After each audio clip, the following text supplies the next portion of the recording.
بسم الله الرحمن الرحيم إن الحمد لله نحمده ونستعينه ونستغفره ونعوذ بالله من شرور أنفسنا ومن سيئات أعمالنا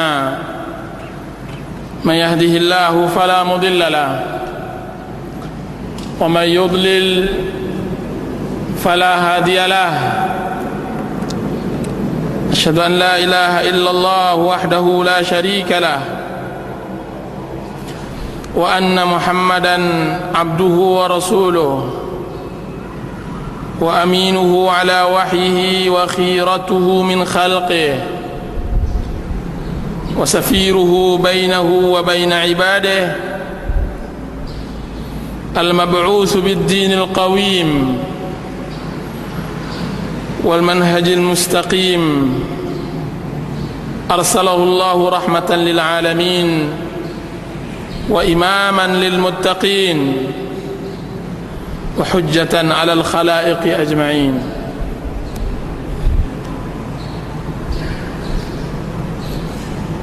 Para ikhwan dan akhwat yang dirahmati oleh Allah Azza wa Jalla,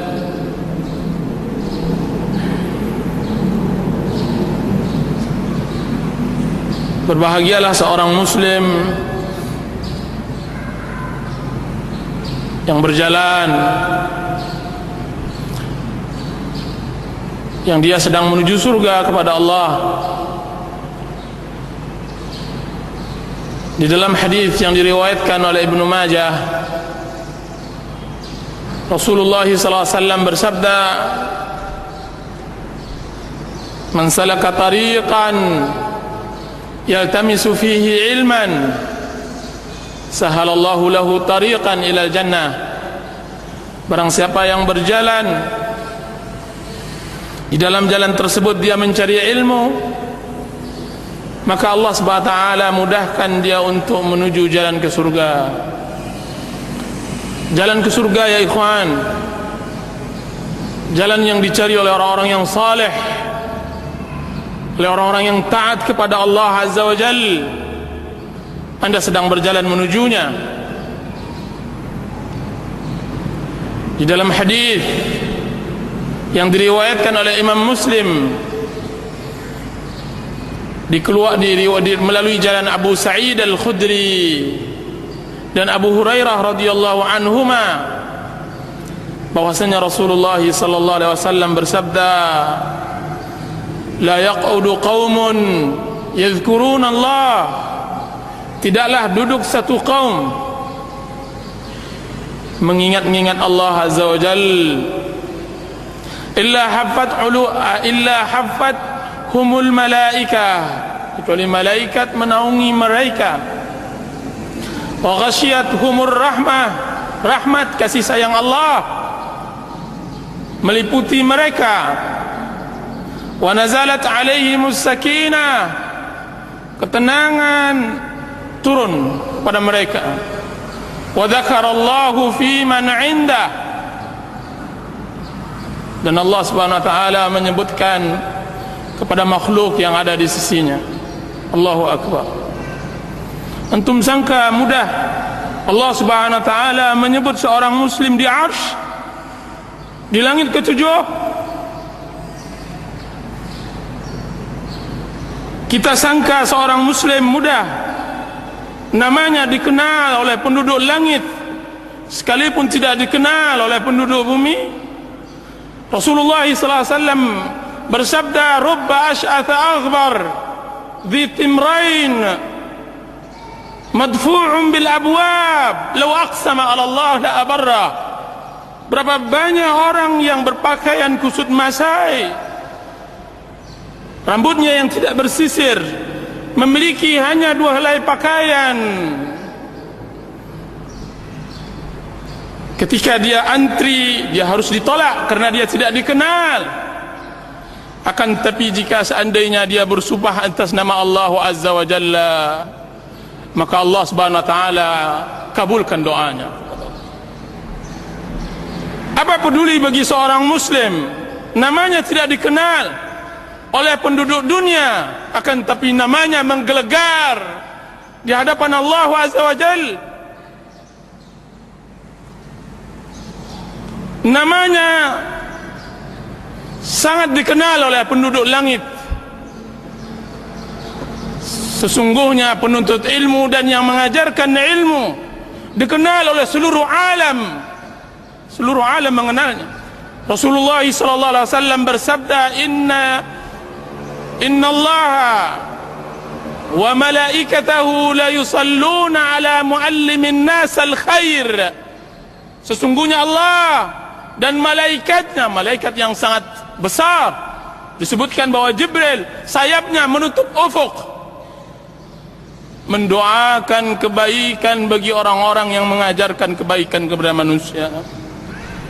Hatta al-hitanu fil bahar, bagai sampai ikan hiu yang berada di lautan atau semut yang ada di dalam sarangnya mendoakan bertasbih bagi orang yang mengajarkan kebaikan dan mendengarkan kebaikan.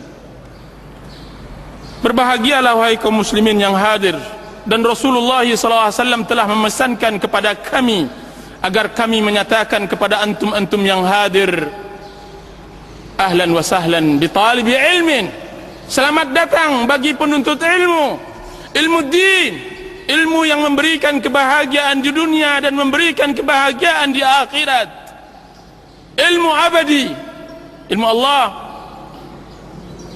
yang dia telah sibukkan dirinya, sibukkan seluruh alam untuk belajar din, telah berganti generasi ke generasi, rasul kepada rasul yang lainnya menyibukkan pelajaran din.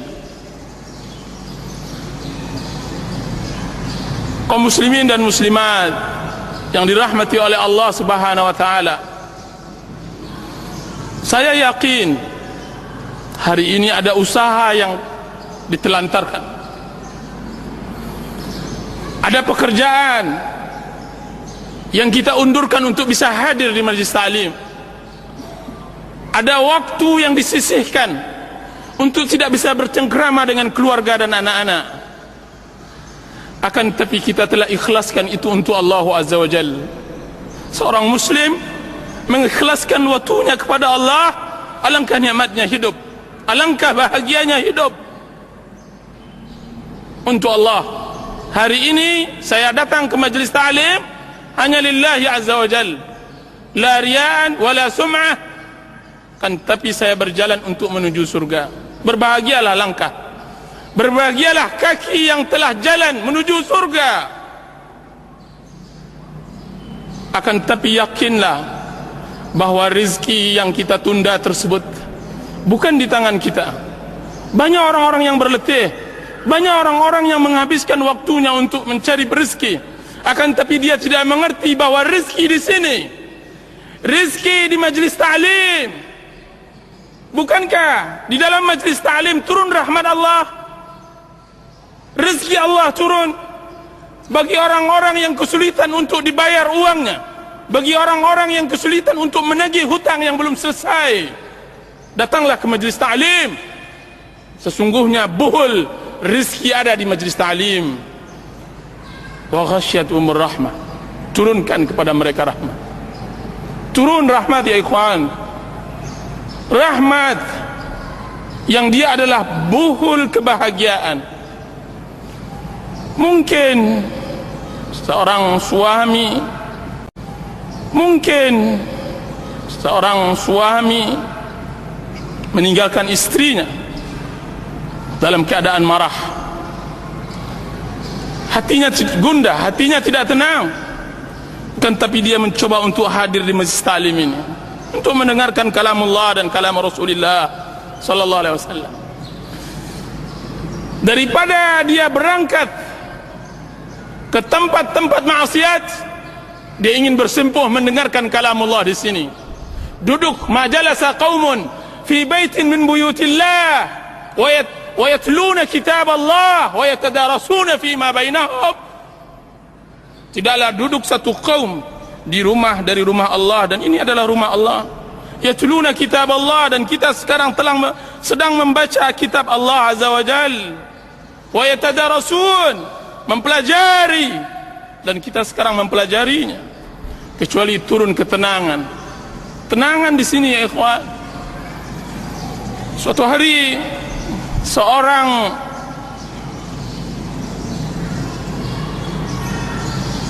kakak datang kepada Rasulullah SAW mengeluhkan tentang adiknya. Yang ia keluhkan adalah adiknya belajar menuntut ilmu, sedangkan ia berletih mencari rezeki untuk membiayai ilmu atau untuk membiayai adiknya dalam menuntut ilmu. Apa kata Rasulullah SAW? Engkaukah yang memberi infak untuk adikmu menuntut ilmu? Benar ya Rasulullah. Maka dijawab oleh Rasulullah SAW, la'allaka turzaqu bih. Wahai fulan, tahukah engkau bahwa lancarnya usaha engkau hari ini karena engkau infakkan kepada adik engkau yang menuntut ilmu. Masya Allah, kelancaran usaha karena kita melancarkan seseorang di dalam melempangkan jalan menuju jalan Allah Azza wa Jalla. Hadirin, hadirat, kaum muslimin dan muslimat yang dirahmati oleh Allah Azza wa Jalla, hati ini berbunga melihat kehadiran antum di saat gemuruhnya dan riuhnya orang-orang berpaling dari din. Sufyanus Tsauri rahimahullahu ta'ala, dan beliau Sufyan hidup di zaman keemasan Islam. Ketika datang seseorang kepadanya dari kejauhan, dari negeri yang jauh, kemudian dia mengatakan, yaitu Sufyan Tsauri mengatakan, mewasiatkan ketika dia hendak pergi, wahai fulan, jika seandainya engkau bertemu seorang ahlus sunnah, maka sampaikan salamku kepadanya. Itu Sufyan. Dia mengatakan sesungguhnya zaman ini adalah zaman keterasingan. Abad kedua Imam Sufyan mengatakan. Abad kedua. Dan sekarang pada abad ke-15. Asing Islam. Ghurbatul Islam. Asing. Anda sangka mudah untuk bertemu satu dua Muslim yang cinta Allah dan cinta Rasulullah? Tidak. Apalagi yang hadir, Masya Allah, yang hadir adalah semuanya adalah pecinta Al-Quran dan Sunnah Rasulullah SAW. Untuk mereka saya hadiahkan buku ini. Untukmu yang berjiwa hanif, karena saya yakin tidaklah yang hadir menyibukkan dirinya untuk sesuatu tentang agama Allah Azza wa Jalla kecuali dia memiliki hati yang hanif.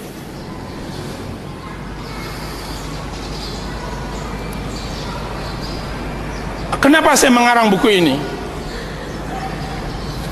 Untukmu yang berjiwa hanif. Saya berdakwah sudah hampir 5 tahun, dan saya banyak menemukan orang-orang yang Masya Allah hati mereka hati yang tunduk kepada Allah Azza wa Jalla. Satu hari datang kepada mereka, kepada saya, orang yang seperti yang saya maksudkan buku ini untuknya, dan saya hadiahkan untuknya. Dia mengatakan, Ustaz, Rasulullah SAW berdakwah mengislamkan Bilal dan Suhaib dan Salmanul Farisi. Tidak butuh waktu 10 tahun, 20 tahun.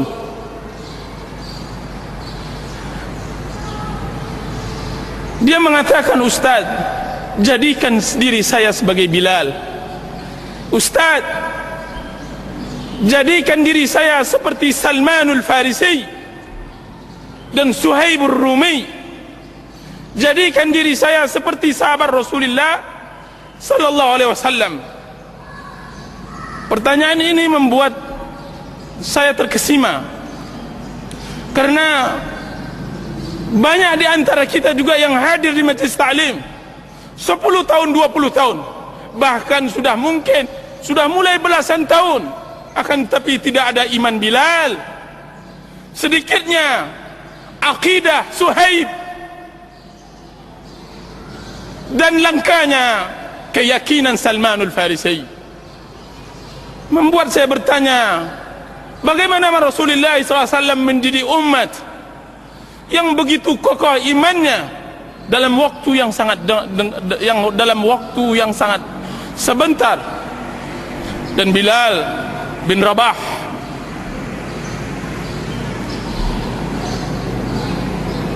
itu yang pertama. Satu lagi, di sebuah daerah ada seseorang menghampiri saya dari salah seorang ikhwan. Kemudian dia mengatakan, Ustaz, bahwa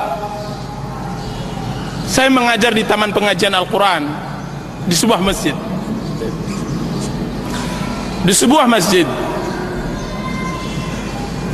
Kemudian setelah selesai salat maghrib dan saya disibukkan untuk mengisi pengajian di masjid kecil tersebut, semua orang berangkat, tinggal satu orang.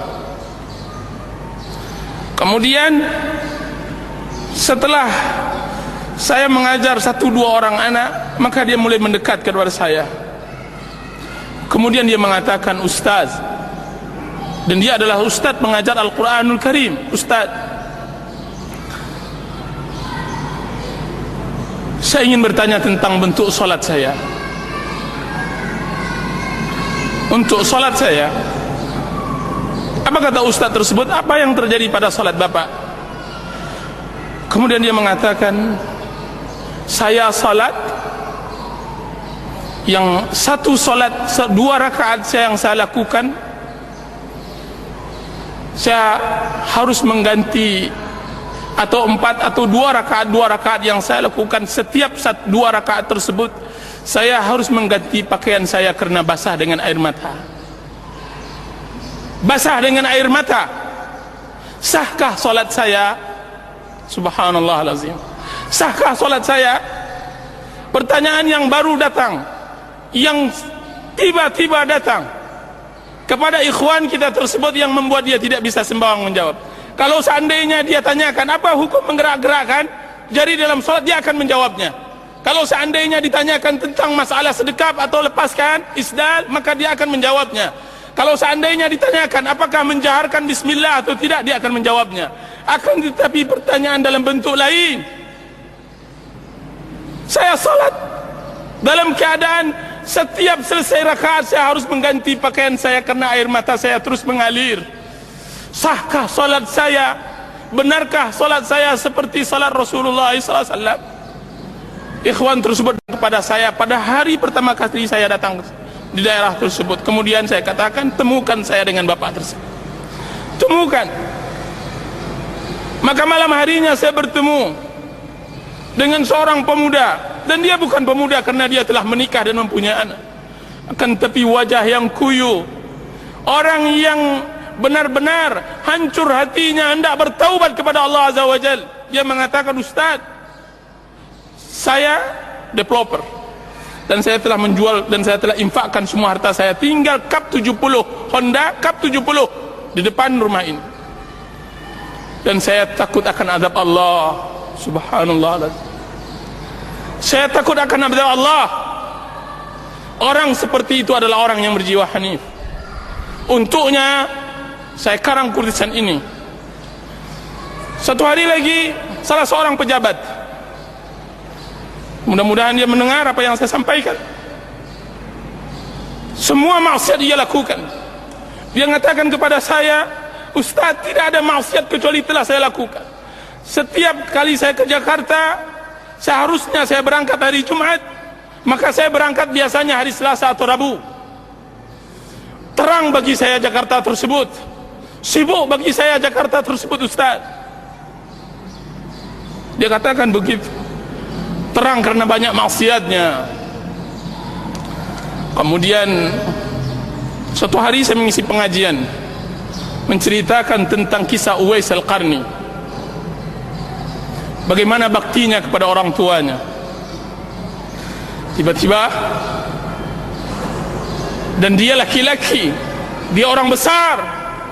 Tiba-tiba tanpa saya membuat-buat kajian tersebut, kajian biasa, tidak ada pengaruhnya dengan sebuah orang yang sudah terbiasa dengan mendengar pengajian, akan tapi tiba-tiba dia meneteskan air matanya di hadapan istri dan anak-anaknya dan di hadapan keluarganya semuanya. Kami salat asar, kemudian dia mengatakan, "Ustaz, demi Allah, malu saya rasanya menangis, akan tapi air mata ini keluar, air mata ini keluar." Kaum muslimin yang dirahmati oleh Allah Azza wa Jal, kita di zaman yang membutuhkan hati yang seperti ini. Rasulullah SAW bersabda, "Yadkhulu aqwamunul jannah afidatuhum mithla afidatut tayr." Akan masuk surga satu kaum, hati mereka selembut hati burung. Alam ya'ni lil ladzina amanu an takhsha'a qulubuhum li dzikrillah? Alam ya'ni lil ladzina amanu an takhsha'a qulubuhum li dzikrillah? Kapan lagi bagi seorang mukmin khusyuk hatinya untuk mengingat Allah Azza wa Jalla? Disebutkan oleh Abdullah bin Umar radhiyallahu anhu, sesungguhnya ayat ini ditunggu oleh Allah Azza wa Jalla kepada sahabat Rasulullah 13 tahun setelah mereka masuk salaf Ahlus Sunnah wal Jamaah, setelah mereka masuk Islam. Saya melihat di kalangan ikhwan sangat kikir dengan air mata, ya ikhwan, sangat kikir, kecuali di awal-awal dia mendapatkan hidayah. Mana air mata ciri khas seorang yang saleh, orang yang tunduk hatinya kepada Allah Azza wa Jal? Mana air mata di salat tahajud? Mana air mata di dalam doa dan tadarru' kepada Allah Azza wa Jal? Apakah kita belajar din untuk memperkeras hati kita, untuk menendang, untuk menyakiti kaum muslimin? Tidak. Kita mempelajari din untuk bisa bersimpuh di hadapan Allah Azza wa Jalla, untuk menciptakan hakikat ubudiyah kepada Allah Azza wa Jalla. Allah Azza wa Jalla untuk menyempurnakan bahwa diri kita adalah hamba Allah, hamba Allah. Maka buku ini saya karang, dan buku ini saya karang kepada orang-orang yang saya ceritakan tersebut. Tiba-tiba saya tidak melihat dia lagi ke sebuah pengajian. Wajahnya yang bersinar telah berubah menjadi wajah yang hitam karena maksiat kepada Allah Azza wa Jalla. Orang yang telah kembali kepada maksiat dan jalan syaitan setelah dia mendengar Nidaur Rahman, panggilan Allah Azza wa Jalla. Saya takut kepadanya firman Allah Azza wa Jalla yang mengatakan, "Falamma zaghu azaghallahu qulubahum." Ketika mereka melenceng, maka Allah Subhanahu wa taala lencengkan hati mereka. Ketika mereka telah mendapatkan hidayah dan mereka tidak mau mengolahnya, mereka tidak mau mencobanya, mereka duduk kan tapi tidak pernah menyemak, mereka hadir akan tapi tidak pernah menghadirkan hati. Kemudian Allah Subhanahu wa taala hanya pertemukan dia nanti di neraka, di adab akhirat. Untuk mereka tersebut aku karang buku ini.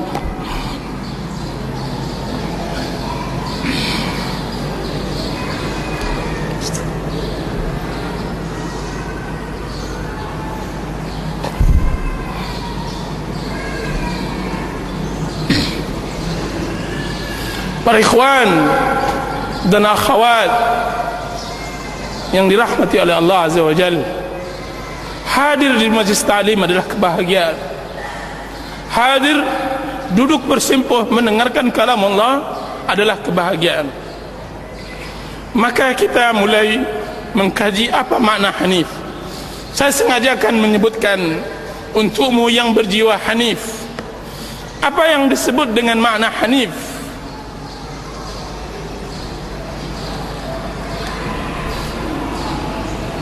Yang berjiwa hanif,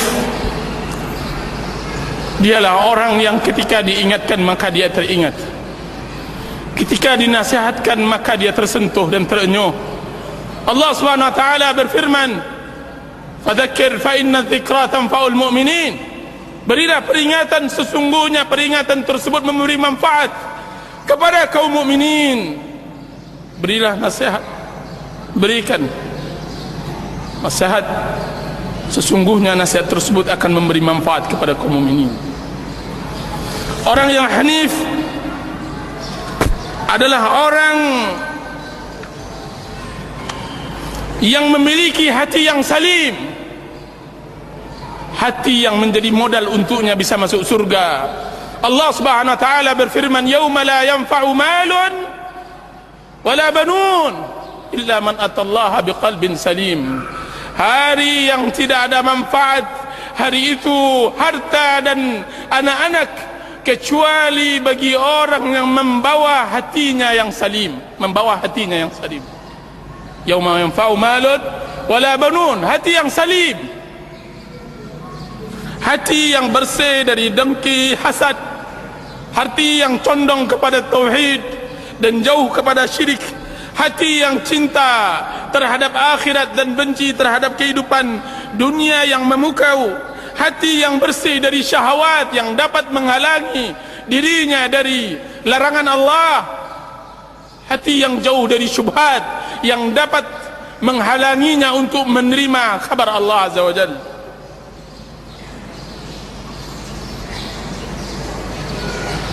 Orang yang berjiwa hanif adalah orang yang lembut hatinya, lembut, selembut kapas, halus, sehalus rambut. Rasulullah SAW menyifati penduduk Yaman di dalam hadis yang sahih. Rasulullah SAW bersabda, "Ja'akum ahlul Yaman araqqu quluban wa alyanu afidatan." Akan datang kepada kalian nanti penduduk Yaman, akan datang kepada kalian nanti penduduk Yaman orang yang mempunyai kalbu yang halus dan mempunyai hati yang lembut. Berkata Ibnu Qayyim rahimahullahu taala di dalam kitab At-Tibyan fi Aqsamil Quran, lihat bagaimana Rasulullah SAW mensifati hati seorang muslim lembut dengan halus. Karena kelembutannya akan timbul rasa rahmat kasih sayang, dan karena kehalusannya akan timbul rasa cinta kepada ilmu dan kalamullah azza wa jalla. Hati seorang muslim harus lembut dan halus. Di sini banyak rahasia hati yang banyak tidak tersingkap oleh banyak orang. Ada orang yang cinta ilmu, akan tapi dia tidak memiliki kasih sayang. Ada orang yang memiliki kasih sayang, akan tapi dia benci terhadap ilmu. Bagi kedua orang tersebut sulit baginya akan menerima yang hak. Dia tidak akan merahmati khalq, dia tidak akan kasih sayang kepada manusia, dan tidak akan mengerti kepada manusia, kepada Khaliq, kepada Allah Azza wa Jalla. Sedangkan Islam adalah ma'rifah kepada Allah dan juga kasih sayang kepada manusia. Dengan dua hati, dengan lembutnya dan dengan halusnya. Dengan lembutnya dan halusnya. Dan keduanya bermuara kepada ajaran hanif, hati yang hanif. Hati yang hanif dialah hati yang disebut oleh Allah Subhanahu wa taala, yaitu hati yang munib, qalbun munib. Syarat mutlak untuk bisa masuk surga. Allah Subhanahu wa taala berfirman, "Hadza ma tu'aduna likulli awwabin hafiz." Man khasyar rahmana bil ghaibi wa jaa biqalbin munib udkhuluha bisalam, udkhuluha bisalam. Inilah yang telah dijanjikan untuk kalian, setiap orang yang tunduk patuh dan menjaga hukum-hukum Allah. Barang siapa yang takut kepada Rahman dan datang dengan hati yang munib. Hati yang munib, berkata Abdullah bin Abbas radhiyallahu anhu, orang yang kembali dari maksiat dan mulai bersimpuh di hadapan Allah, pulang Awalnya dia fitrah, kembali dari maksiatnya, hendak bersimpuh kembali kepada Allah. Ya Allah, ini hamba-Mu yang dahulunya melakukan maksiat, sekarang dia bersimpuh di hadapan-Mu, mengakui semua kesalahan dan kekurangannya. Itu hanif, itu yang disebut qalbun munib. Hati yang telah dipenuhi dengan kecintaan dan sangat sensitif terhadap kebenaran. Hati yang tersentuh terhadap kebenaran dan telah dipenuhi dengan kecintaan kepada Allah Azza wa Jalla.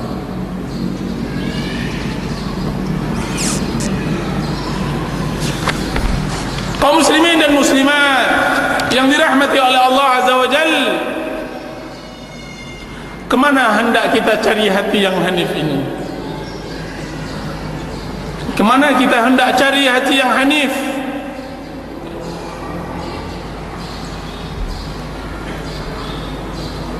Disebutkan oleh Ibnu Rajab rahimahullahu ta'ala di dalam kitab Jami' Al-Ulum wal Hikam, adalah salah seorang murid dari Dhunnun Al-Misri.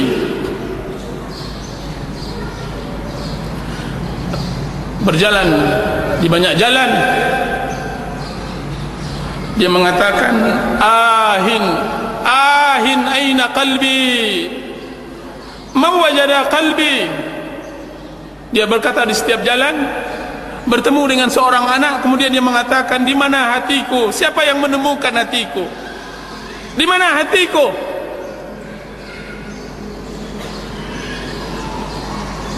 Karena agama mempunyai dasar adalah hati.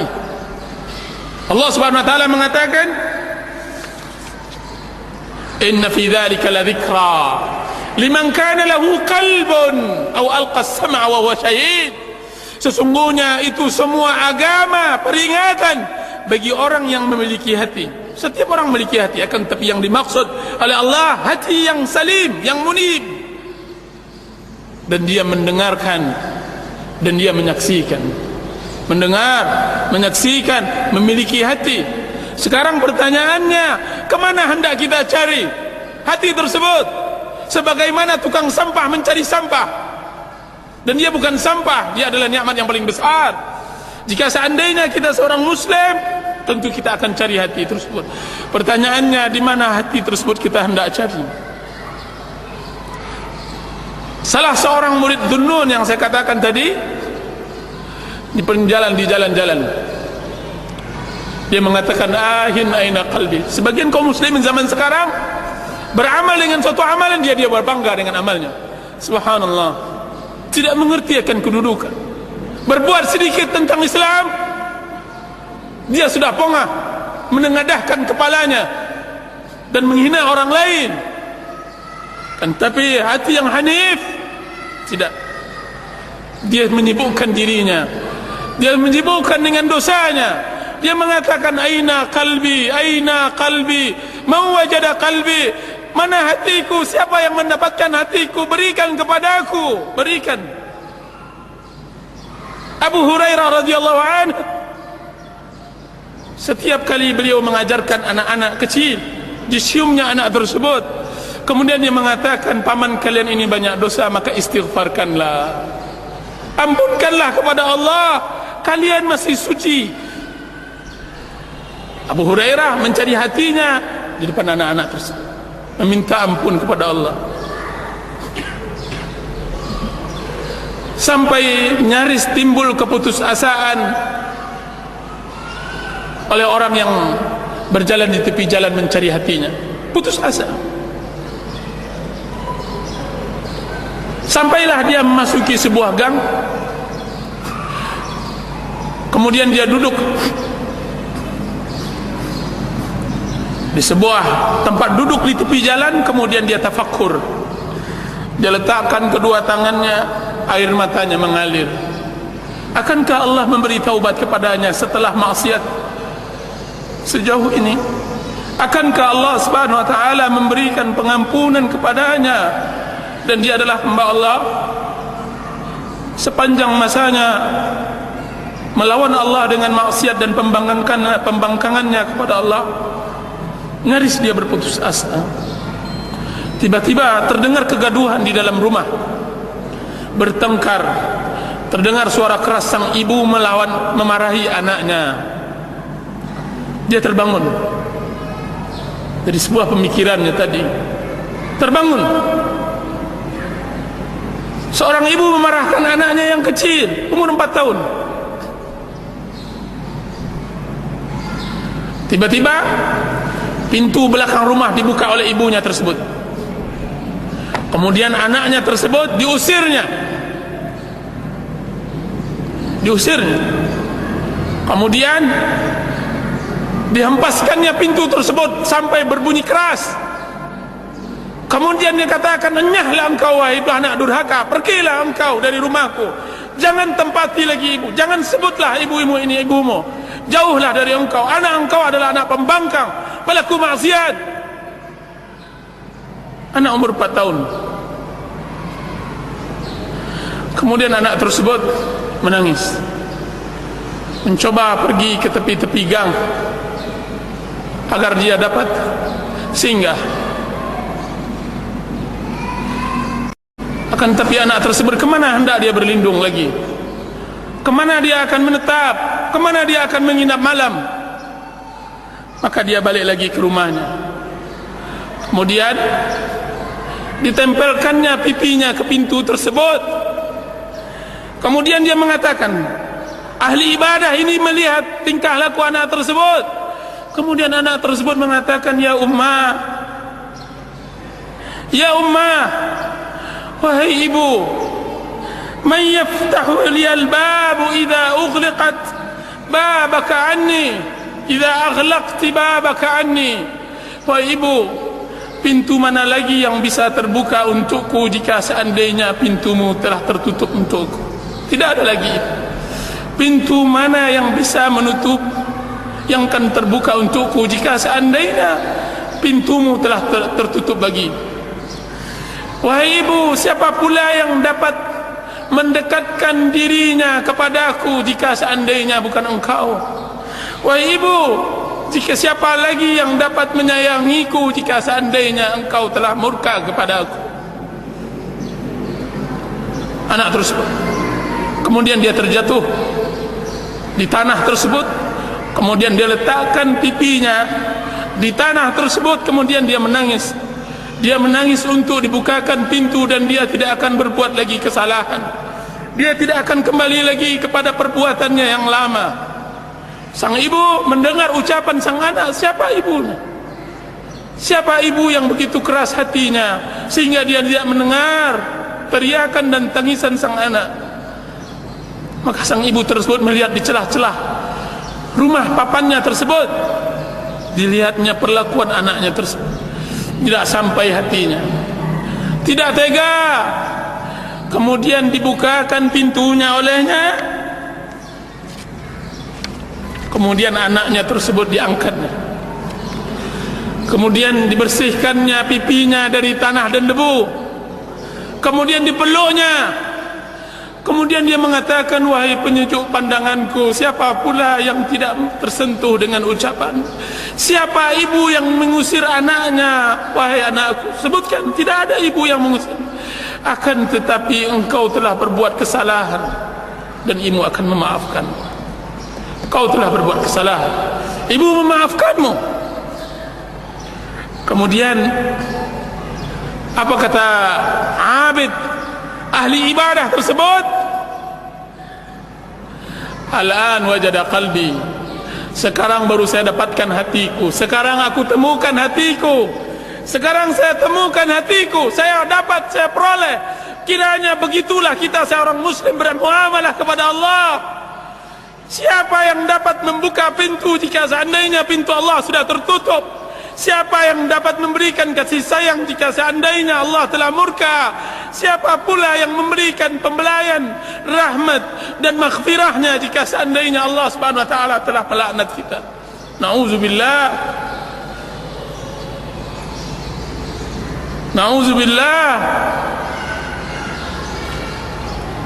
Maka carilah hati-hati yang hanif di tempat-tempat yang seperti itu, ya ikhwan.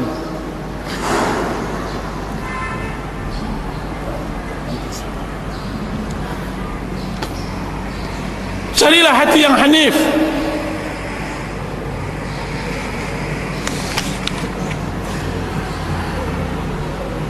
Ditumpukan hati-hati yang kehidupannya selalu dirundung sengsara. Carilah hati yang hanif di hati para fuqara dan para masakin. Cobalah bergaul dengan mereka, dekati mereka, selami kehidupan mereka. Sesungguhnya Rasulullah sallallahu alaihi wasallam bersabda, "Ubghuni du'afaakum," carikan aku orang-orang fakir di antara kalian. "Innama turzaquna wa tunsaruna bidu'afaikum," sesungguhnya kalian dimenangkan dan diberi rezeki karena orang-orang lemah di antara kalian. Carilah hati-hati yang hanif pada jiwa-jiwa yang ringkih, jiwa-jiwa yang tertunduk karena kefakiran dan kemiskinan, selami kehidupan dan kesusahan dan kesedihan mereka. Aliri air mata mereka, pahamkan bahwa mereka tidak memiliki harta dan kedudukan. Mereka itu akan dapatkan hati yang hanif di sana. Disebutkan di dalam riwayat lain bahwa sesungguhnya kalian dimenangkan oleh Allah dengan orang-orang lemah dengan doa mereka. Karena doa si fakir, doa orang-orang yang merana adalah seindah-indah doa, seindah-indah doa.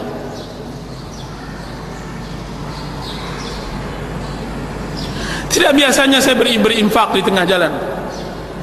Saya tidak terbiasa memberi infak di tengah jalan. Suatu hari setelah saya tawaf di Mekah setahun yang lampau,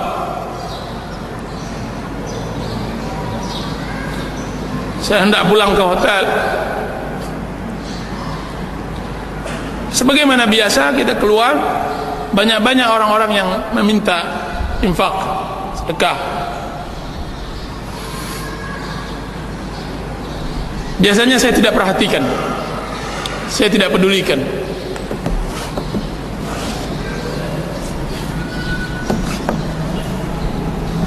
Saya tidak pedulikan. Tiba-tiba ada seorang ibu yang mengatakan ke telinga saya, "Bunaya ummah Palestiniyah." Dia bilang, "Anakku, ibu Palestin, datang dari Palestin." Saya berpaling menghadapnya, kemudian saya berikan apa yang saya miliki dari harta. Nasallallahu al-ikhlas, walaupun sedikit. Saya bilang pada dia, "Ibu, tolong doakan, doakan." Tahukah antum siapa yang berbahagia waktu itu? Yang berbahagia adalah saya, karena Rasulullah SAW yang mengatakan, "Al-yadul ulya khairun minal yadis sufla," tangan yang di atas lebih berbahagia dari tangan yang di bawah, lebih baik dan lebih berbahagia. Saya bisa berikan kepadanya, saya berbahagia. Saya berinfak kepadanya, saya bisa berbahagia. Karena di dalamnya, di belakangnya banyak, mungkin dia memiliki anak yang fakir, miskin, jauh di Palestina, di negeri yang tidak seindah negeri kita, negeri yang tidak sedamai negeri kita, tidak sama negeri kita, dan dia datang. Bertambah rasanya jiwa iman, keimanan. Telusurilah orang-orang seperti itu, berilah. Satu hari saya di Cirebon, saya tidak biasanya naik taksi, saya biasanya naik becak. Antara stasiun dengan rumah saya bercerita tentang usaha tukang becak tersebut. Sudah berapa hari ini dia peroleh? Dia mengatakan, saya baru mendapatkan 7.500. Waktu itu telah pukul 10 malam, dan dia tinggal daerah yang jauh. 7.500. Upah saya antara stasiun dengan rumah 5.000 rupiah. Saya katakan, apakah anda salat? Maka dia mengatakan, alhamdulillah saya besar di luar pondok pesantren. Apakah istri salat? Dia mengatakan juga begitu. Pondok pesantren. Apakah istri salat? Dia mengatakan juga begitu. Ta'araf, kenali kehidupan mereka, ikhwan.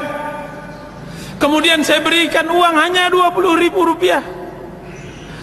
Akan tetapi dengan 20.000 tersebut, tangan saya diciuminya, kemudian air matanya mengalir. Saya berbahagia melebihi bahagianya dia. Saya berbahagia. Saya berharap bahwa 20.000 ini lebih berharga dari 20 juta yang diinfakkan oleh sebagian muhsinin. Saya berharap mudah-mudahan dengan doanya yang keluar dari mulut yang ikhlas, dari kepapaan dan kehampaan diri dan kefakiran, akan dibukakan pintu langit ketujuh, kemudian terdengarkan oleh Allah Azza wa Jalla. Di saat doa kita tidak dimustajabkan lagi oleh Allah karena maksiat dan dosa kita. Carilah di sana. Jangan berkelimang harta. Maksiat kepada Allah akan mengekalkan hati, akan menjauhkan diri dari jiwa yang hanif. Carilah hati yang hanif di lembah kegalauan dan kehampaan hati, pada diri orang-orang yang merasakan dirinya iflas, bangkrut. Saya tidak katakan bangkrut dunia, akan tapi bangkrut akhirat. Ketika ia merasakan bahwa semua jalan hidup telah tertutup, ketika ia merasakan sempitnya bumi ini padahal ia luas, ketika ia merasa dosanya tidak terampunkan lagi dan sudah berada di penghujung keputusasaan, carilah hati yang hanif, wahai kaum muslimin dan muslimat, di erangan yang sakit di rumah sakit. Carilah sakit badannya sebelum sakit jiwanya, karena mereka ditimpa musibah, ditambah lagi tidak berharta. Tangis si fakir di rumah rayatnya karena tidak ada yang bisa dimasak. Tangis musafir yang telah kehabisan bekal. Tangis seorang wanita janda yang memiliki banyak anak, kebingungan, tidak tahu apa yang ia perbuat. Apakah ia harus berjalan dari rumah ke rumah menengadahkan tangannya, atau dia harus melangkah ke komplek pelacuran untuk menjual dirinya? Carilah di sana.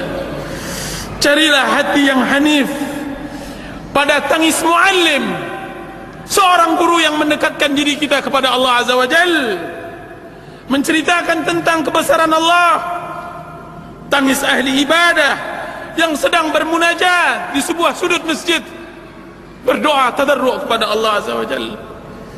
Atau tepukuran ahli hadis, ditumpukan kitabnya membaca hadis-hadis Nabi, kemudian terlontarkan oleh mulutnya, sadaqa Rasulullah, semuanya telah benar yang diucapkan oleh Rasulullah SAW. Carilah hati yang hanif, tangis dan air mata orang yang mencintai karena Allah ketika mereka hendak berpisah.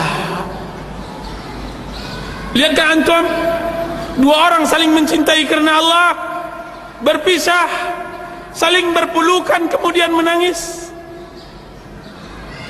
Rajulani tahabbani fillah, dua orang yang saling mencintai karena Allah.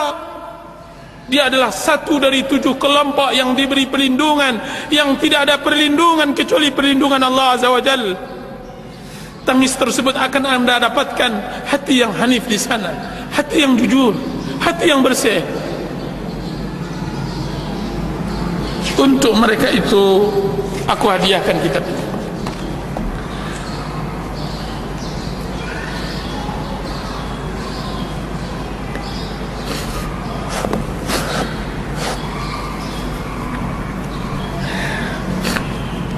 Kitab ini saya bagi dua pembahasan. Pembahasan pertama tentang masalah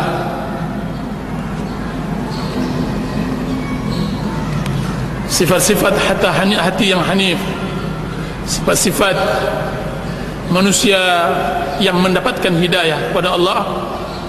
Dan yang kedua, mencari agama yang benar. Mudah-mudahan cukup waktu bagi kita untuk menyelesaikannya.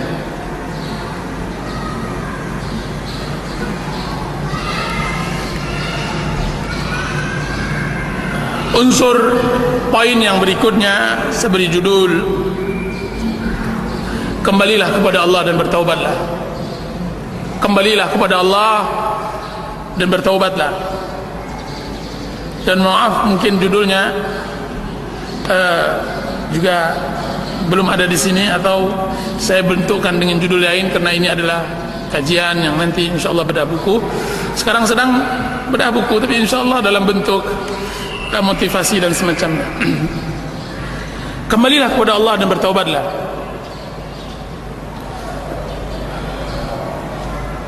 Para ikhwan dan akhwat yang dirahmati oleh Allah Subhanahu wa taala, semua manusia ingin bahagia. Semua manusia ingin bahagia. Orang-orang yang letih mencari dunia ingin bahagia. Orang-orang yang menyangka bahwa bahagia ada di kedudukan, maka mereka berletih kepadanya, ingin bahagia. Tapi tahukah kita bahwa kebahagiaan itu bukan di dalam saku? Kebahagiaan tidak masuk di dalam bantal sarung, di sarung bantal. Kebahagiaan tidak ada di dalam tas. Kebahagiaan ada di dalam hati. Kalaulah seandainya kebahagiaan ini bisa dikenyangkan dengan makanan yang nikmat, kita akan tumpuk-tumpukkan makanan nikmat ini dalam hati. Kalau kebahagiaan ini bisa kita dapatkan dengan mencurahkan emas dan perak, maka akan kita masakkan emas dan perak tersebut, maka kemudian kita masukkan ke dalam hati kita. Akan tetapi kebahagiaan tersebut jauh di dalam.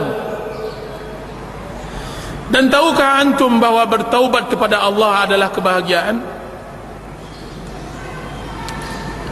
Allah Subhanahu wa taala berfirman, "Wa tubu ila Allahi jami'an ayyuhal mu'minuna la'allakum tuflihun." Bertaubatlah semuanya wahai kaum mukminin. Taubat yang dipanggil bukan pelaku maksiat, akan tapi orang-orang beriman. Bertaubatlah. Untuk apa kami bertaubat ya Allah? Untuk apa? Allah mengatakan la'allakum tuflihun, agar kalian berbahagia. Jadi bertaubat adalah berbahagia. Taubat adalah berbahagia.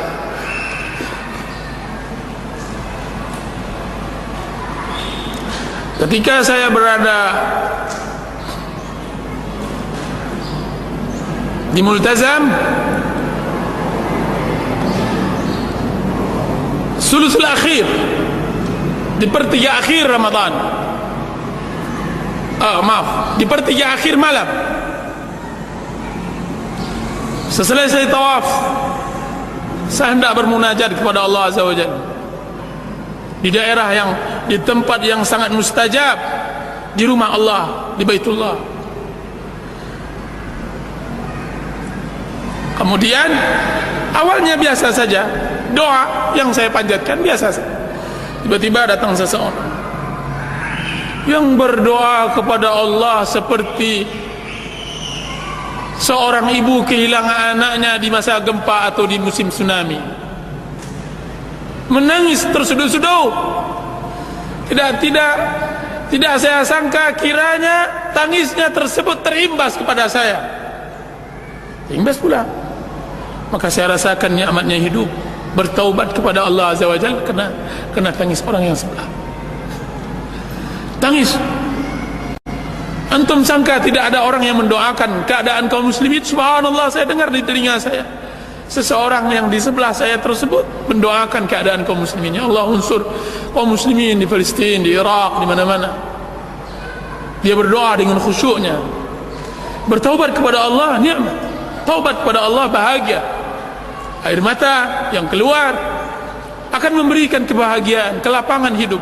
Ada sebagian sekarang sebagian metode untuk menghilangkan stres adalah dengan menangis. Akan tapi itu buanglah, kita tidak perlu dengan itu. Yang kita inginkan adalah kebahagiaan yang telah diaturkan oleh Rasulullah SAW sesuai dengan din. Bertaubatlah kepada Allah Subhanahu wa taala sebelum datang masa-masa terlambat taubat. Saya melihat seseorang di Arafah benar-benar bersimpuh di hadapan Allah. Arafah, tempat yang dimustajabkan oleh Allah Azza wa Jal. Dia berdiri, air matanya mengalir memohon ampun kepada Allah, yang kita tidak tahu apa yang ia perbuat antaranya dengan Allah Azza wa Jal. Bertaubat kepada Allah Azza wa Jal.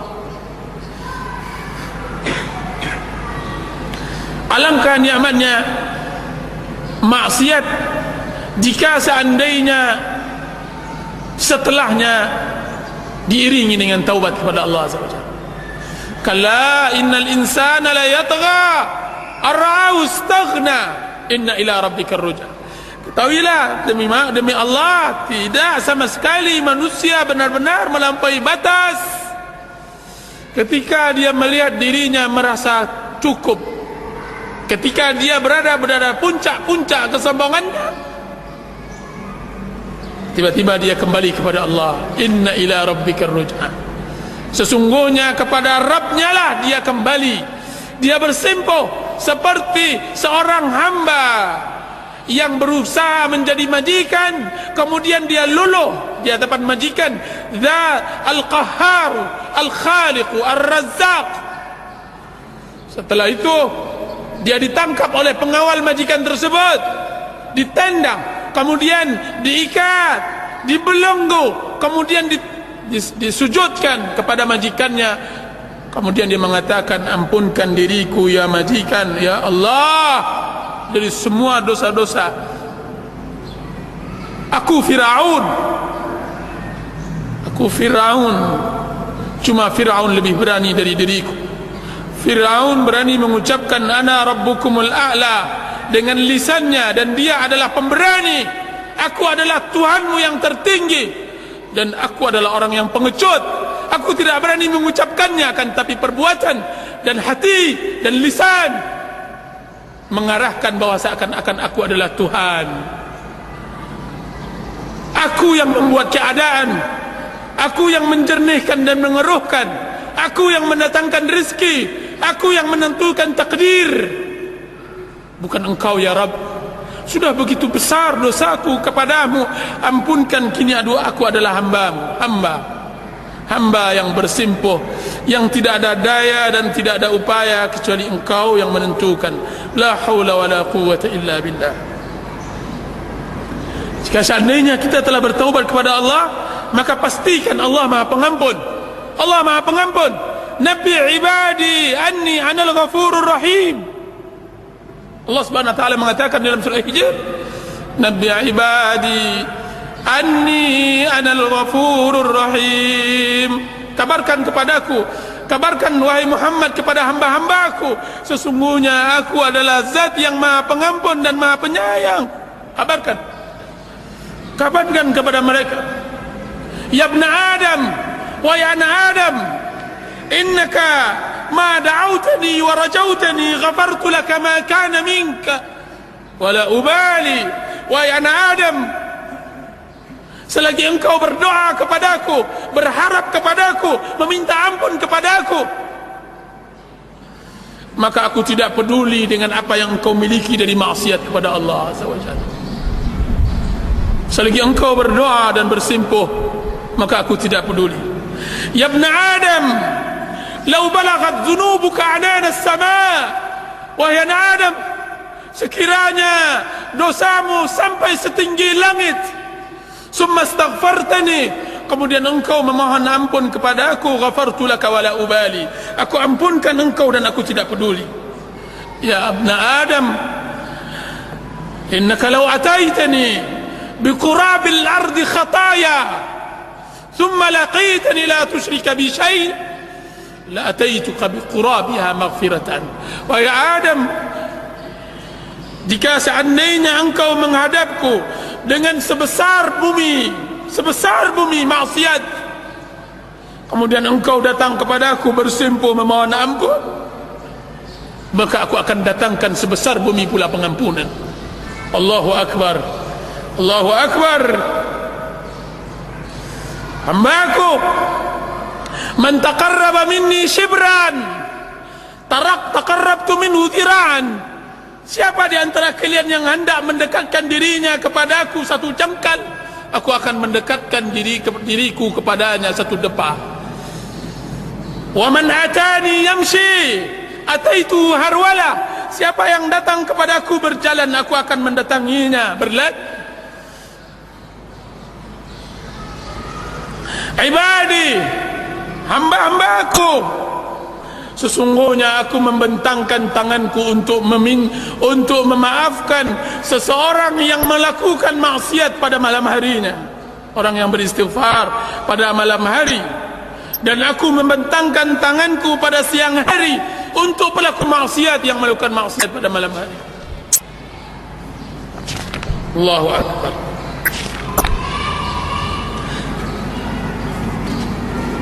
Wahai anak Adam, jika seandainya engkau datang, aku akan terima engkau, aku akan bukakan pintu. Jika seandainya engkau datang siang hari, maka aku akan bukakan pintu. Sekiranya engkau datang malam hari, maka aku bukakan pintu. Wahai anak Adam, barang siapa yang menghadap kepada aku, maka aku menyambutnya dari kejauhan. Barang siapa yang memanggilku, maka aku akan menyebutnya di dalam kedekatan. Barang siapa yang meninggalkan sesuatu untukku, maka aku akan memberinya pemberian. Barang siapa yang mengharapkan ridhaku, maka aku akan berikan kepadanya apa yang ia inginkan. Hambaku, pelaku zikir, dia adalah orang-orang majlisku. Pelaku syukur, dialah orang-orang yang aku tambahkan. Pelaku maksiat, dia adalah orang-orang yang tidak akan aku putus asakan dari rahmatku. Pelaku taat, maka mereka adalah orang-orang cintaanku. Aku selalu menjadi kekasih mereka. Sungguhnya aku mencintai orang-orang yang bertaubat. Uhibbut tawabin. Aku mencintai orang-orang yang mensucikan diri. Uhibbul mutatahhirin.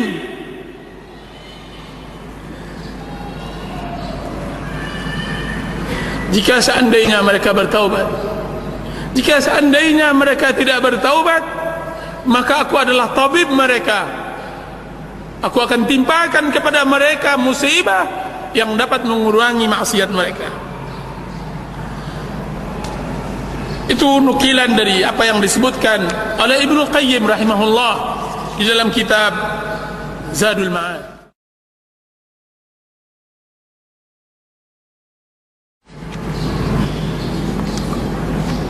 Para ikhwan dan akhwat yang dirahmati oleh Allah Subhanahu wa taala,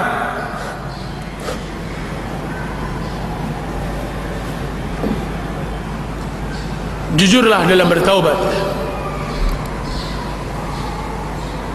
Usduq at-taubat ma Allah. Jujurlah di dalam bertaubat kepada Allah.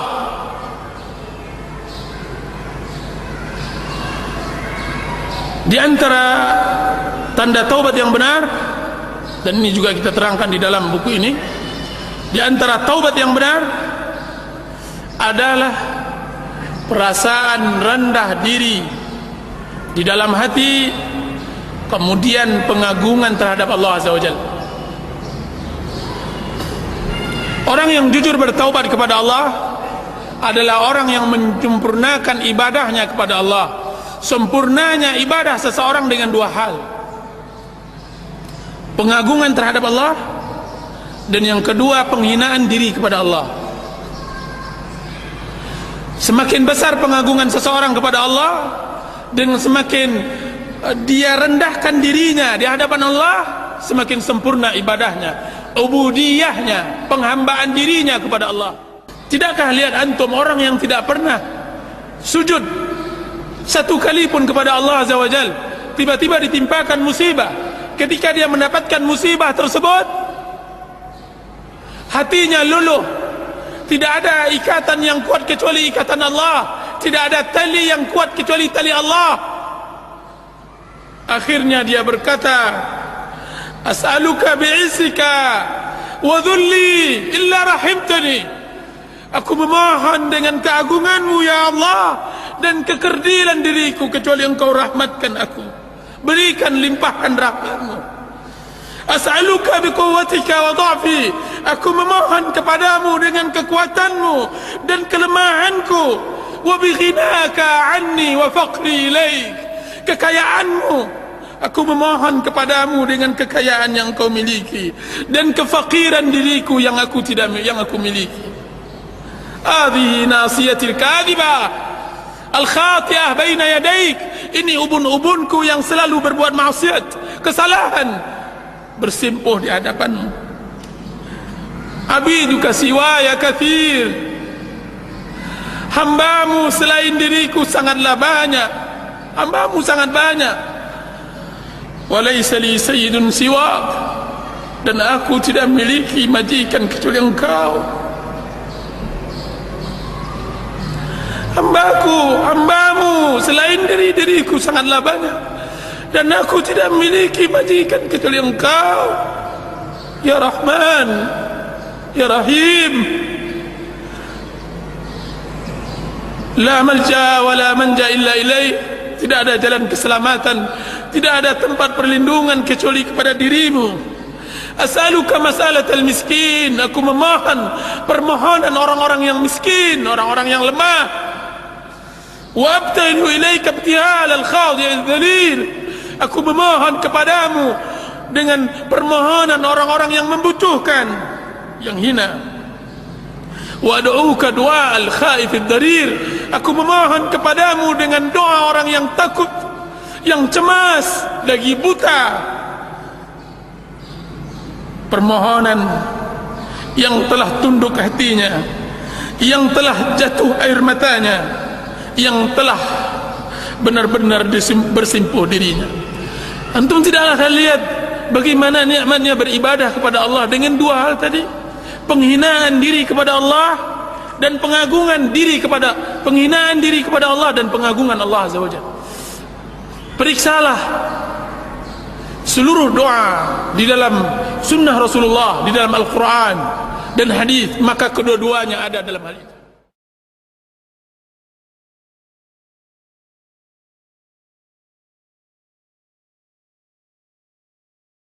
Rasulullah SAW bersabda, kullu bani Adam khatta'un wa khairul khatta'in at-tawwabun.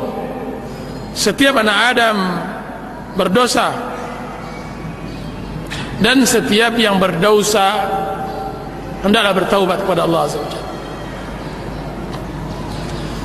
Dosa dan maksiat adalah tabiat manusia.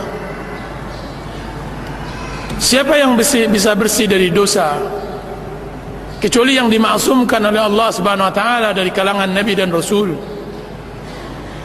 Allah Subhanahu wa taala, Rasulullah SAW bersabda, "Lau lam tudhnibu la dhahaba Allahu bikum wa la atallahu biqaumin mudhnibin summa yastaghfiruna rabbahum faghfara lahum." Jika seandainya kalian tidak berdosa, maka Allah Subhanahu wa taala akan buang kalian, dan akan Allah datangkan orang-orang yang berdosa, kemudian dia beristighfar kepada Allah, kemudian Allah ampunkan mereka. Jika seandainya kita tidak berdosa, bagaimana Allah Subhanahu wa taala menampakkan kasih sayangnya kepada kita? Jika seandainya kita tidak berdosa, bagaimana Allah Subhanahu wa taala memberikan rahmat, fadl, keutamaannya pada manusia? Jika seandainya kita tidak berdosa, bagaimana nikmatnya bermunajat kepada Allah,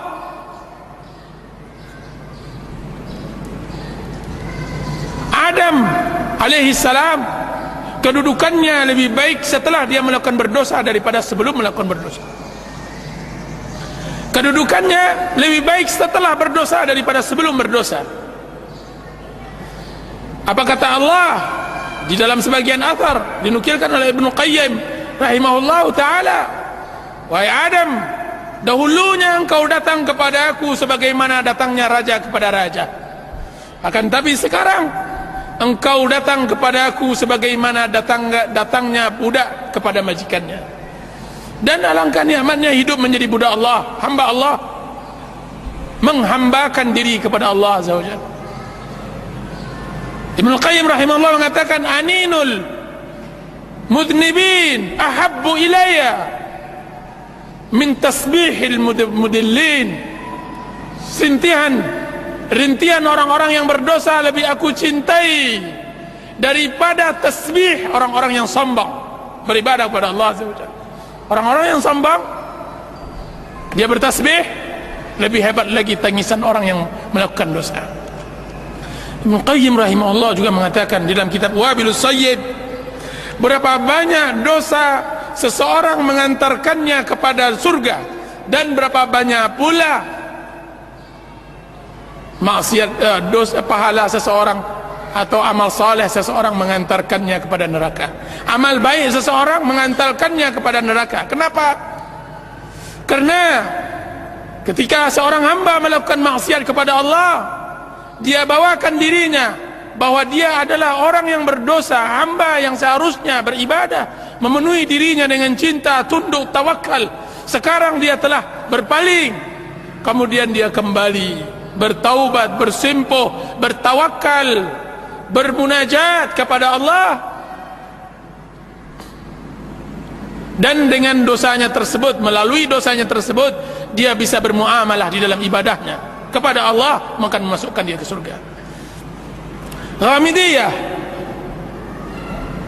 yang datang kepada Rasulullah sallallahu alaihi wasallam, yang dia mengatakan, ya Rasulullah,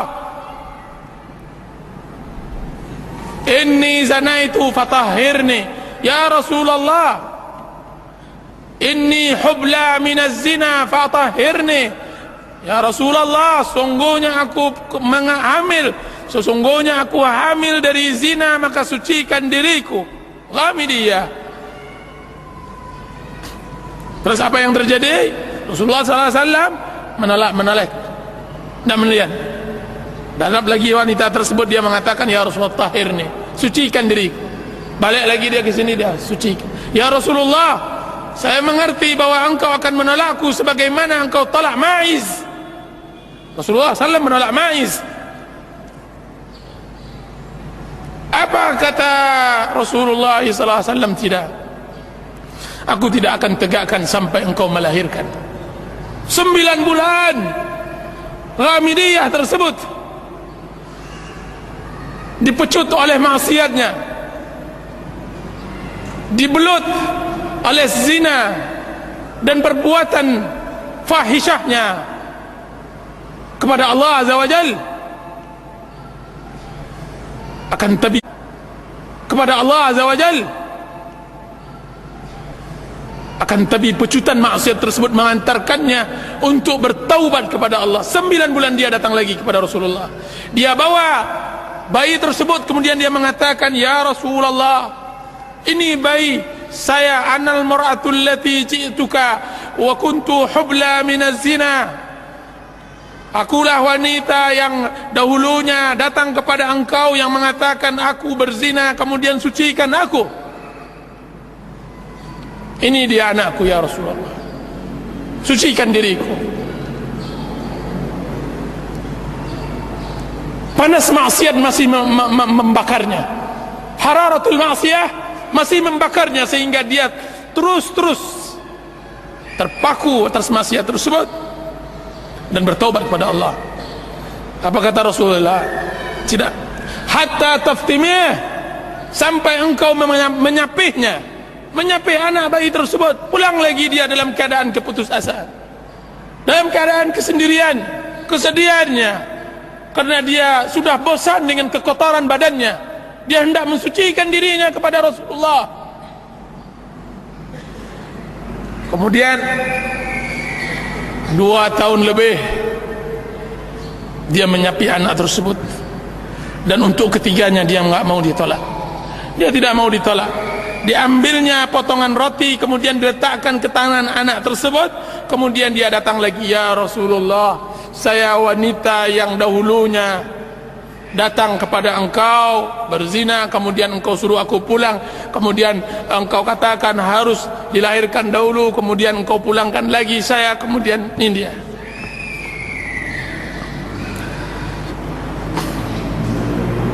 Apa kata Rasulullah SAW? Periksa dia, apakah dia mempunyai junud, gila, semacamnya. Kemudian ditegakkan kepadanya had. Kemudian Khalid bin Walid melemparnya sampai-sampai darahnya mencerat ke wajah Khalid. Kemudian Khalid mencelanya. Apa kata Rasulullah SAW? La tasubbu, jangan celah dia wahai Khalid. Laqad tabat taubatan law wasi'at law tabat law tuqsamu ala law yuqsamu ala ahli al-madinati lawasi'atuhum. Laqad tabat taubatan law qusimat ala ahli al-madinati wasi'atuhum. Sungguh wahai Khalid, dia telah bertaubat. Jika seandainya dibagikan taubat dia sendiri kepada seluruh penduduk Madinah yang berlaku maksiat, niscaya sudah cukup bagi Allah untuk mengampuni mereka. Taubat. Jadi orang yang berbuat maksiat hendaklah bermuamalah dengan taubatnya, dengan maksiatnya, bermuamalah untuk dia bisa merasakan halawatul iman, merasakan manisnya iman. Sesungguhnya iman memiliki manis, rasakan itu. Rabbana zalamna anfusana wa illam taghfir lana wa tarhamna lanakunanna minal khasirin. Ya Allah, kami menzalimi diri kami. Jika seandainya engkau tidak ampunkan kami, maka kami akan merugi. Kami merugi. Itu yang pertama. Dan yang kedua, bagi orang-orang yang ditimpakan oleh Allah Subhanahu wa taala maksiat ke maksiat, pertama, jujurlah di dalam bertaubat kepada Allah. Pahami tentang hakikat taubat dan bertaubatlah sejujur-jujurnya. Dan yang kedua, bergaullah dengan orang-orang yang saleh. Bergaullah dengan orang-orang yang saleh dari kalangan kaum muslimin, yang mana mereka mengingatkan kita kepada akhirat, mengingatkan kita kepada amal saleh.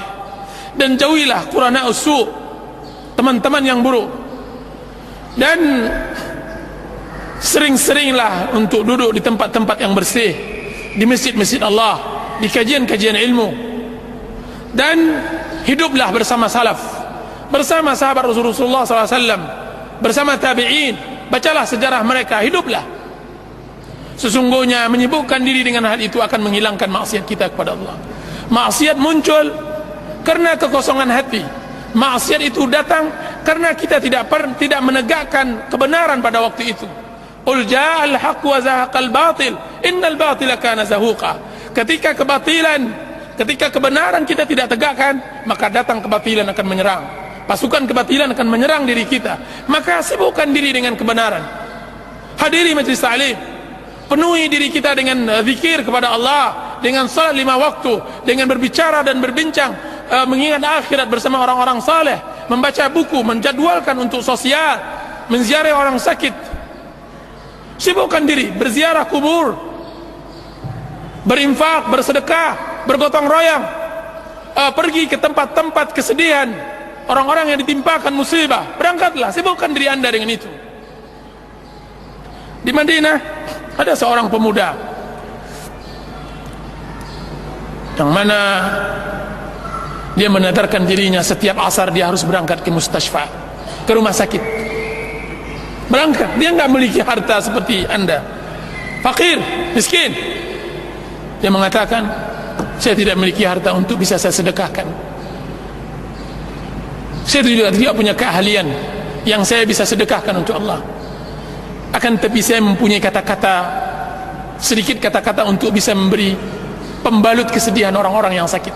Maka dia datang di rumah sakit setiap asar. Ketika hendak maghrib dia sholat berjamaah. Itu setiap harinya. Masya Allah. Harus ada kebaikan yang kita banggakan di hadapan Allah Azza wa Jalla. Harus ada kebaikan yang harus kita banggakan nanti di hadapan Allah. Jadi bertemanlah dengan orang-orang seperti itu, mudah-mudahan ada manfaatnya. Wallahu ta'ala a'lam.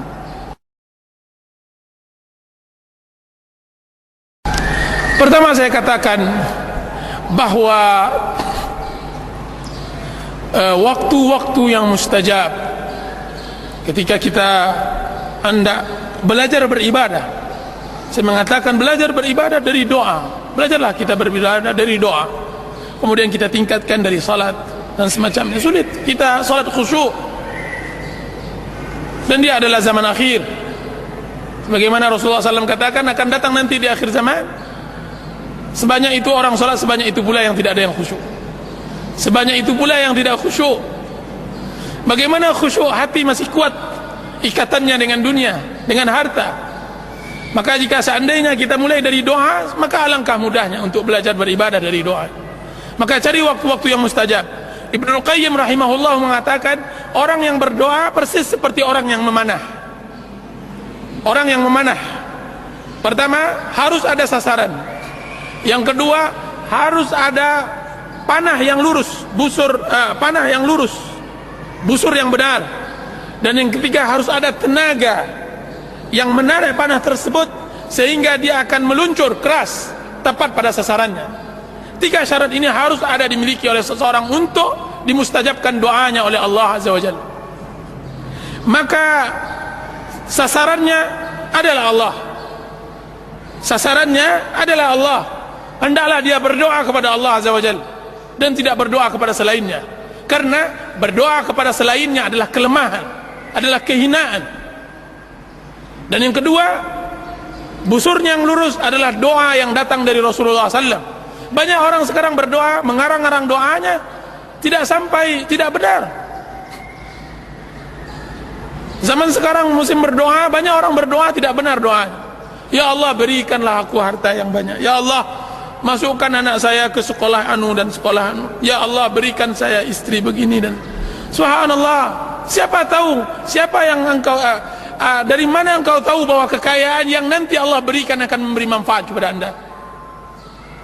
Dari mana pula anda tahu ketika anda diterima di sebuah sekolah pendidikan dan semacamnya, sekolah dan pendidikan tersebut bermanfaat untuk dunia dan akhirat anda?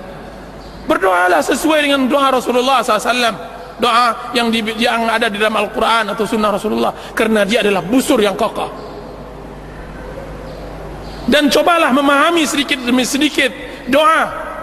Dan alangkah bagusnya yang dikarang oleh guru kita Syekh Abdul Razak bin Abdul Muhsin Al-Badar dalam karangannya Fiqh Doa, fikih doa.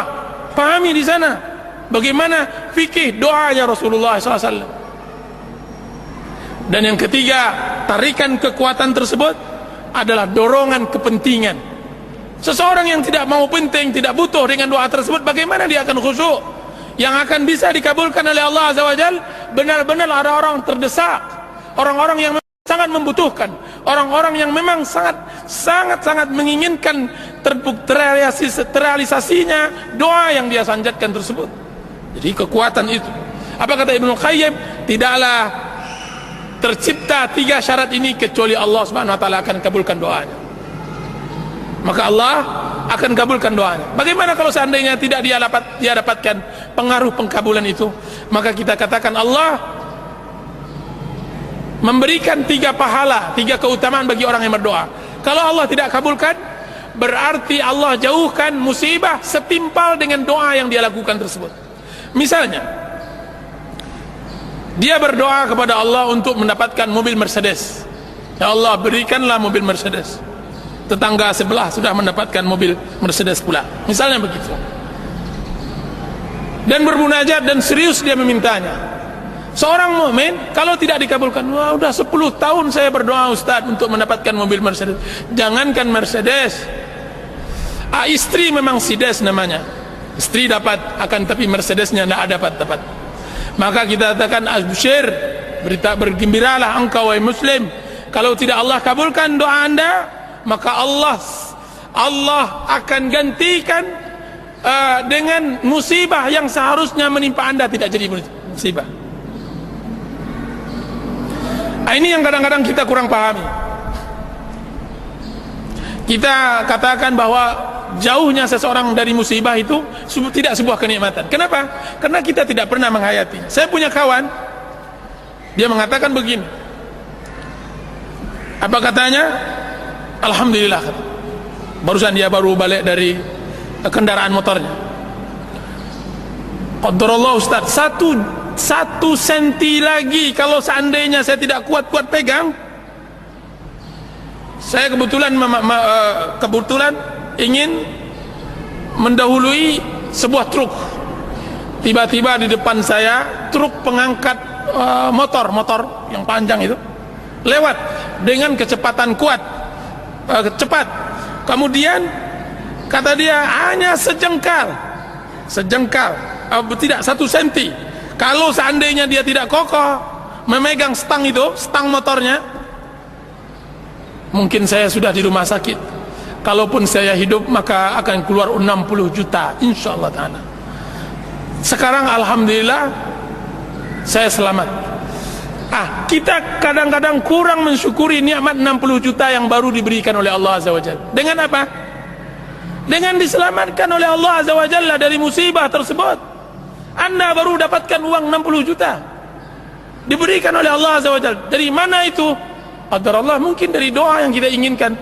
Tender yang seharusnya pecah 60 juta cair, kiranya tidak cair-cair juga. Kiranya 60 juta yang itu. Istri bersama anak-anak berangkat. Kita di rumah, tiba-tiba dia menelpon, alhamdulillah Bi, helmnya pecah, tapi alhamdulillah sehat. Kalau seandainya kena kepalanya pecah, berapa dia harus membiayai istrinya untuk mengembalikan kepala istrinya tersebut? Subhanallah. Jadi dijauhkan dari musibah adalah sebuah kenikmatan yang harus kita syukuri.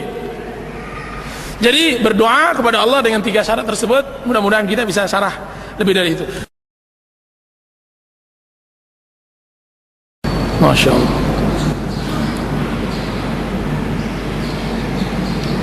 Apa kata Ibnu Qayyim? Sungguhnya maksiat bermula dari mata. Ketika mata dibuka, maka nampaklah semua hal. Maka dia akan letih sendiri untuk menyelesaikan apa yang ia nampakkan. Mata ini ketika dia melihat semuanya, maka dia akan letih. Dan mata harus dijaga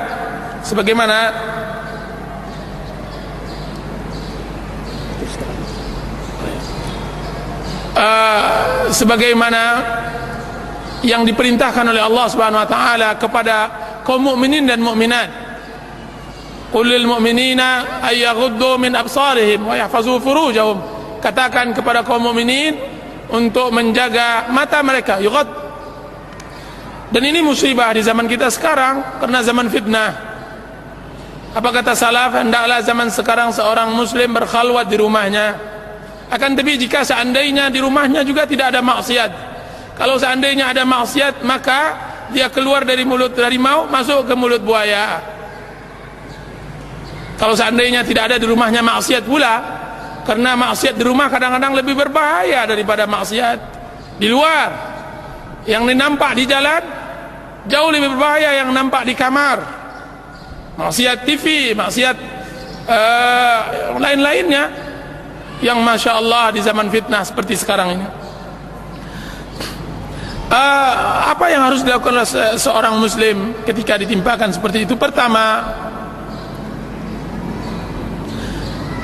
adalah menghadirkan kebesaran Allah Azza wa Jalla dalam diri. Besaran. Abdi aja'altani ahwanan nazirina ilai? Hambaku, apakah engkau menjadikan aku zat yang paling rendah di matamu? Jika seandainya engkau berada sama orang tua engkau tidak akan berani berbuat maksiat. Jika seandainya engkau bersama orang, engkau tidak berani berbuat maksiat. Akan tapi ketika engkau bersama aku, engkau berbuat maksiat. Engkau letakkan diriku di bawah orang-orang tersebut. Aku mencintai engkau dengan nikmat, sedangkan engkau membenciku dengan maksiat. Aku turunkan kepada engkau kebaikan, dan engkau memberiku seluruh keburukan. Jadi menghadirkan kebesaran Allah Azza wa Jal. La tanzur, janganlah lihat apa yang engkau perbuat dari maksiat, akan tapi lihat kepada siapa engkau berbuat maksiat kepada Allah. Tapi lihat kepada siapa engkau berbuat maksiat. Jadi hendaklah mengagungkan keberadaan Allah. Makanya ilmu yang paling tertinggi di dalam agama Islam adalah ma'rifatullah, mengenal Allah, mengenal nama-namanya, menghadirkan itu di dalam kehidupan. Itu satu. Dan yang kedua,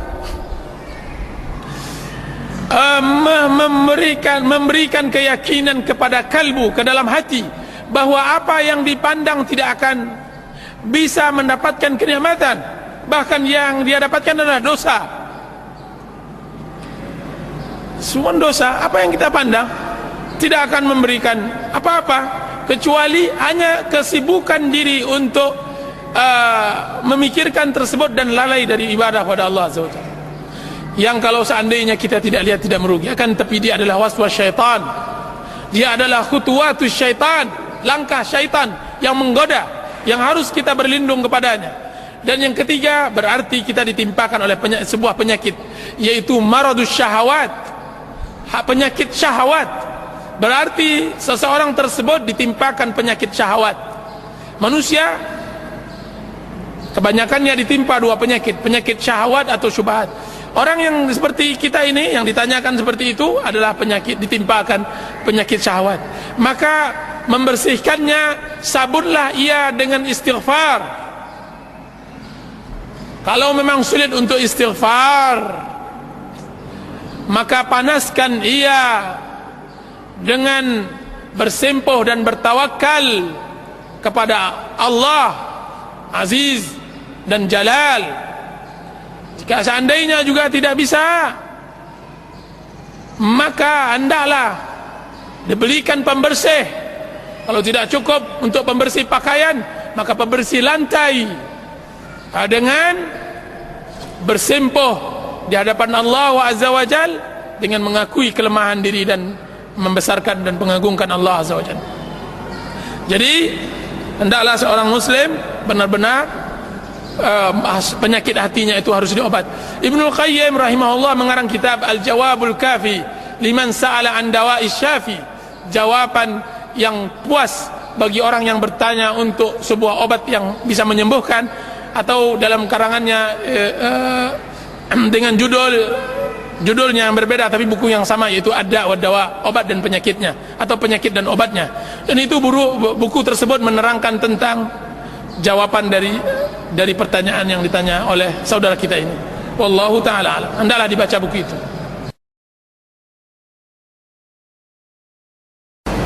Kita baik tidak di lingkungan orang seperti itu, atau lingkungan kita, atau dalam kesendirian, harus kita memiliki hati yang hanif, hati yang lurus. Bagaimana kita bisa menerima hati yang lurus? Bagaimana kita bisa menerima kebenaran kalau seandainya kita tidak memiliki hati yang hanif? Hanif ini, sekalipun orang berada di atas suka kepada Al-Quran dan hadis, tapi dia memiliki hati yang keras, maka dia tidak juga bisa mendapatkan hidayah. Orang-orang yang sering menghadapi pengajian seperti ini misalnya, akan tapi dia tidak memiliki hati yang hanif, jangan harap dia bisa merasakan manisnya iman, nikmatnya iman. Dia butuh hati yang hanif, hati yang bersih, hati yang jauh dari semua maksiat. Qad aflaha man zakkaha wa qad khaba man dassaha. Berbahagialah orang yang mensucikan hatinya, menjadikan hatinya menjadi hati yang hanif. Wa qad khaba man dassaha, dan merugilah orang-orang yang menghinakan hatinya, mengotori hatinya dengan maksiat, dengan sifat-sifat buruk dan semacamnya.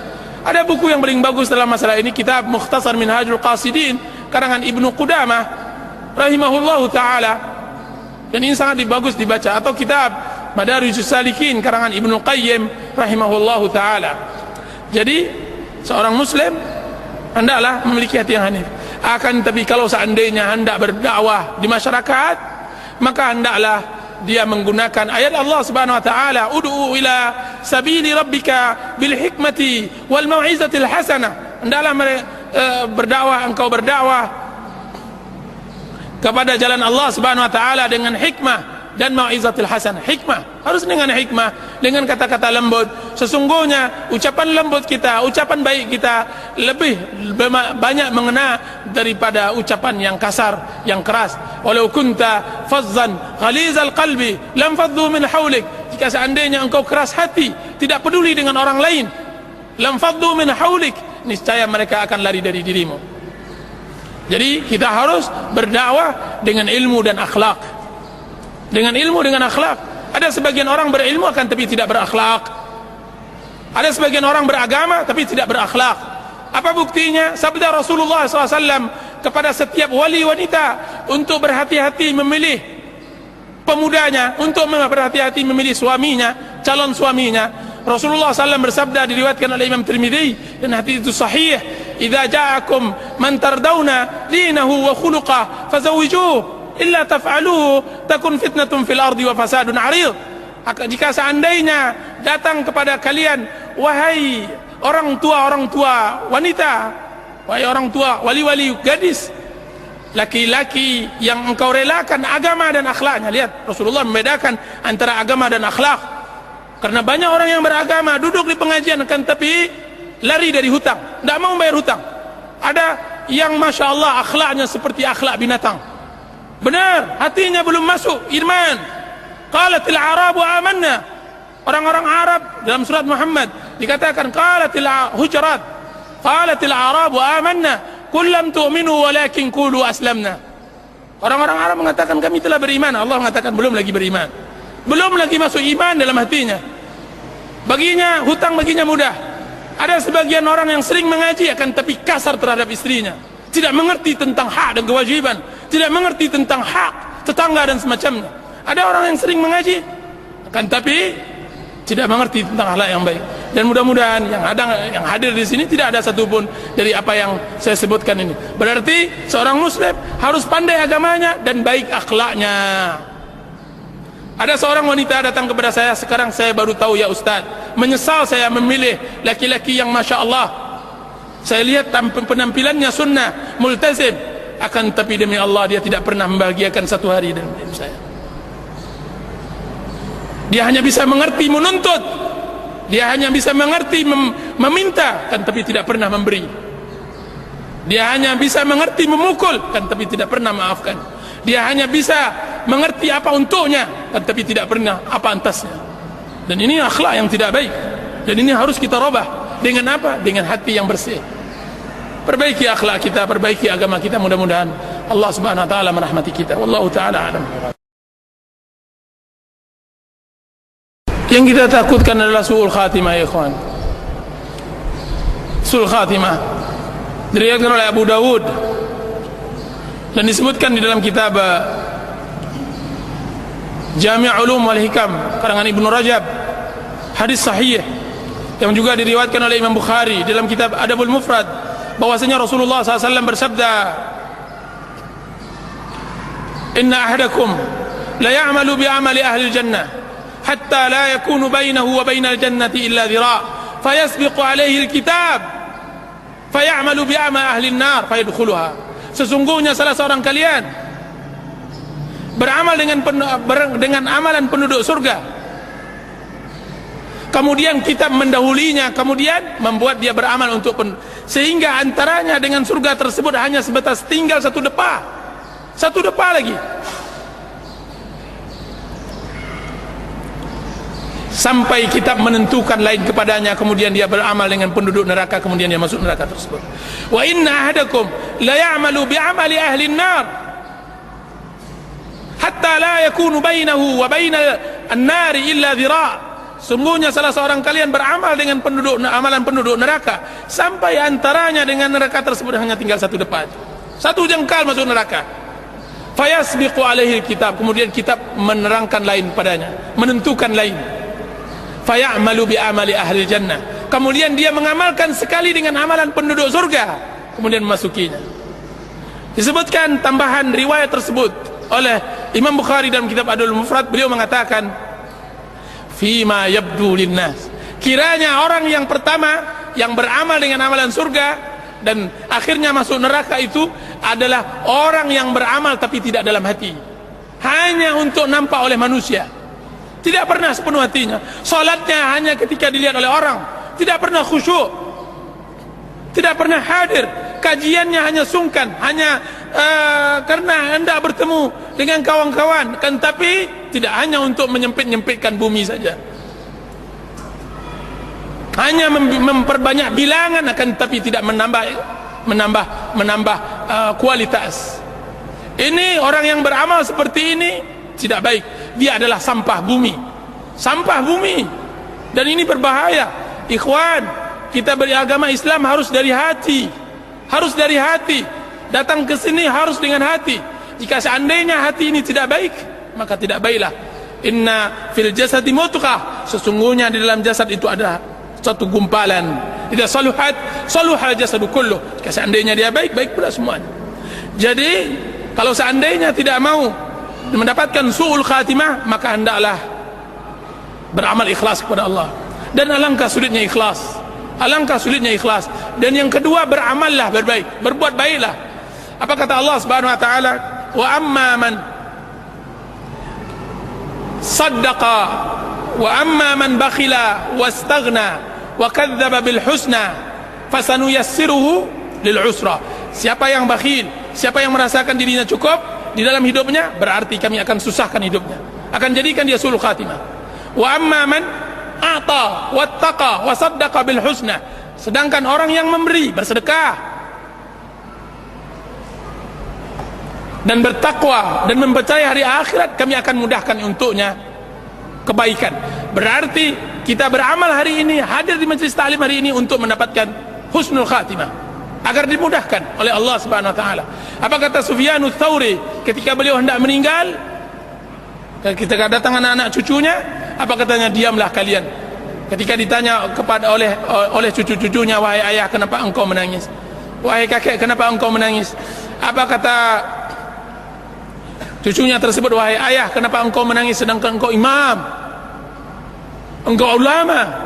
Apa kata Sufyanus Tsauri? Diamlah kalian. Sesungguhnya keletihan hari-hari itu untuk menunggu hari-hari ini. Keletihan hari-hari itu untuk menunggu hari ini, yaitu husnul khatimah, untuk mendapatkan husnul khatimah. Keletihan kita hari ini untuk mendapatkan husnul khatimah. Dan kita mohon kepada Allah agar Allah Subhanahu wa taala berikan kita hidup husnul khatimah. Jangan mati di atas maksiat kepada Allah Azza wa Jalla, agar memudahkan kita untuk bisa menerima kebenaran, membawa ubun-ubun kita kepada kebenaran, memberikan kepada kita hati yang lembut, air mata yang mengalir, kemudian badan yang khusyuk, khudu' kepada Allah Azza wa Jalla. Innahu waliyyu dzalika wal qadiru alaih. Subhanakallahumma wa bihamdika asyhadu an la ilaha illa anta astaghfiruka wa atubu ilaik. Sallallahu ala nabiyyina Muhammad.